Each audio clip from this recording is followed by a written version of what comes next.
In today's video, I'm going to teach you how to collapse columns in Excel.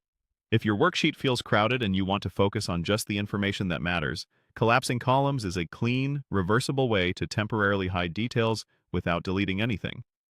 We'll use Excel's group feature so you can tuck columns away and bring them back with a single click.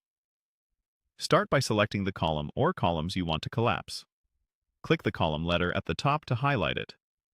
If you want to include several columns next to each other, drag across their letters, or click the first one and extend the selection to the last. This selection tells Excel exactly which columns will be grouped together as a collapsible section.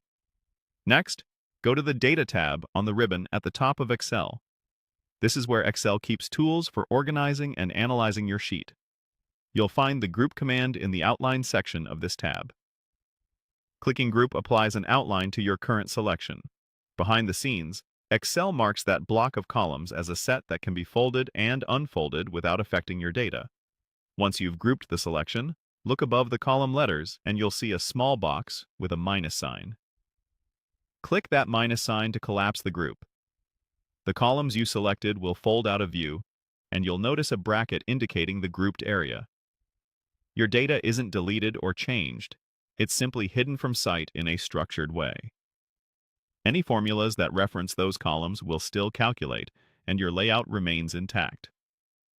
When you're ready to bring those columns back, click the plus sign that appears in the same spot. The group expands instantly, restoring the columns exactly as they were. The grouping itself remains, so you can collapse and expand that section as often as you need while working or presenting. A few helpful notes while you use this. Grouping is different from the basic hide feature. Hide conceals columns one by one, while group gives you a clear visual bracket and dedicated plus and minus controls for quick toggling. You can also create multiple groups in the same sheet to manage different sections independently, which is great for detailed reports. And if you share the file, anyone opening it will see the same plus and minus controls, making it easy for them to navigate your layout. That's it. Select your columns, go to Data, choose Group, click the minus to collapse, and use the plus to expand. With this simple workflow, you'll keep your spreadsheets tidy, readable, and presentation ready.